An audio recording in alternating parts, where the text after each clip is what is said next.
Hi there, and welcome to Craft Time with Miss Jo. This is part of our summer reading program, which is called Color Your World, and we're going to have all kinds of fun this summer.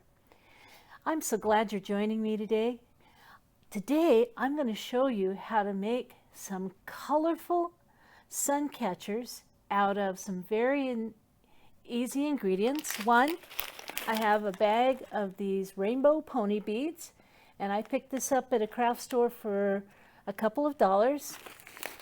I have some things on my tray here. I have a metal cookie cutter, and I have a canning jar lid. And I'm going to show you how to take these, a little bit of adult help, and you're going to be able to make something magic. So the first thing I want to do, and I've put tape underneath these so that I can show you better how the beads are going to look, but I took some of the pony beads and poured them out here, so I've got all different colors. And I think for my heart, I like rainbows. I think rainbows are beautiful, so I'm just going to stick some in here for a rainbow pattern real quick. And you can either follow a rainbow pattern, or you can just choose whatever colors that you like best.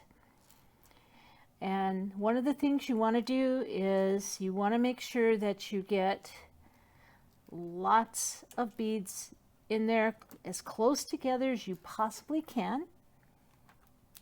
And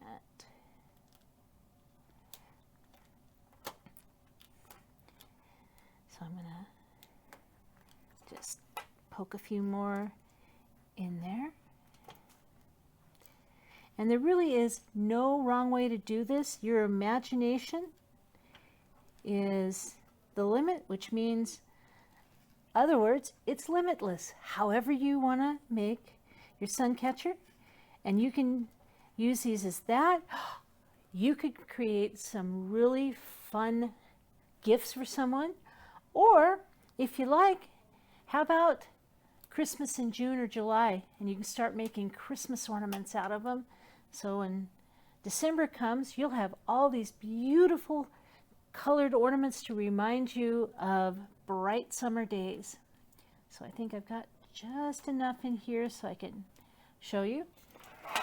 So this is what they're going to look like.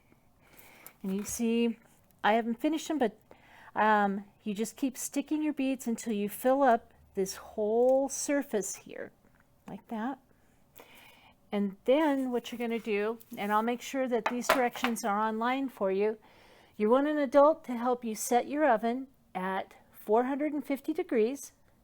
Make sure that you have a fan on, because these are plastic and it will let a few fumes go. So make sure you have an adult to help you turn on a fan, open the windows or the screen door if it's a nice day. Have the adult put these in the oven for you for 10 minutes, and then you have them take them carefully out. Let them cool, probably 5 to 10 minutes to make, and then here's what happens. So you saw my heart here, and you saw the round. Well, here's the ones that I did earlier today, and this was the heart, and it popped right out after it cooled. And I just put a hanger on it. And then the ones that I did in the canning lid, I kind of overlapped. So you can see the back here where I overlapped, so that they would stick inside the jar lid. And you could use any size jar lid too. And so you could hang those up like that. Or even, I did a really cool one because I thought black and white looked neat. So I did that one. But you could do any kind of pattern you want, any color combination. And you could try, as long as it's open on the bottom, you could try different shapes of cookie cutters too. But whatever you do, have fun with it. Create, use your imagination, and it'll turn out beautiful. Thanks for joining me today on Craft Time with Miss Jo, and we'll see you next time. Take care.